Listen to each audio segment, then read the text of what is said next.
सध्या बाजारात महागड्या फळांच्या स्टॉलपेक्षा गावोगावी शहरोशहरी विकायला येणाऱ्या रानमेव्याकडे प्रकर्षानं लक्ष जात आहे.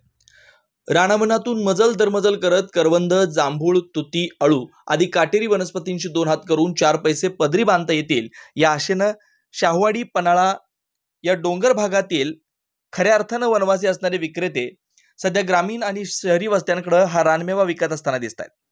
करवंदांची आंबट गोड चव, जांभळाचा रसभरीत आस्वाद, काहीशी तुरट आणि बरीच आंबट असणारी तुती, तसेच जिभेवर विरघळणारे आणि खाताना त्यातील लज्जत चाखताना डोळे मिटावेस लावणारा अळू खवय्यांना खाण्यातील स्वर्गसुख देतो, यात शंका नाही. असं असलं तरी या रानमेव्यांची किंमत सध्या सामान्य माणसाच्या खिशाला परवडणारी दिसत नाही. करवंदाचे 10 रुपयास एक माप आणि देशी जांभूळ 60 रुपये पाव किलो आणि मोठ्या आकाराची जांभळे 100 रुपये पाव किलो दराने विकले जातात. जांभूळ घ्या जांभूळ आणि डोंगरची काळी मैना आता एवढाच महिना अशी साध ऐकू आल्यानंतर खाण्याची इच्छा होते, मात्र जिभेचे चोचले पुरवण्यासाठी हात आखडता घ्यावा लागतो.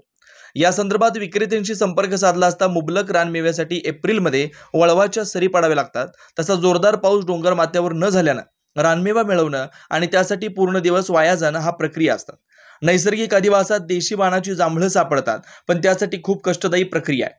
करवंद तोडताना त्याचा चीक हाताला लागल्यानंतर आणि पूर्ण काळीभोर करवंद टोपलीत घालताना खूप यातायात करावी लागते.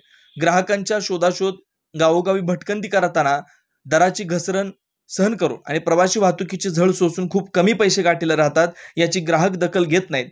आता एक वळवाचा पाऊस झालाय तरीही उत्पन्न आणि विक्री याचा ताळमेळ पाहता श्रमाची किंमत मिळत नाही अशी खंत व्यक्त केली. सीझनमधील आंब्यांना हवा तो दर देणारे ग्राहक रानमेव्यासाठी मात्र घासाघीस करतात. हे विसंगत चित्र नैसर्गिक अधिवासातील काळ्या महिन्यास लाभदायी ठरताना दिसत नाही, एवढं नक्की.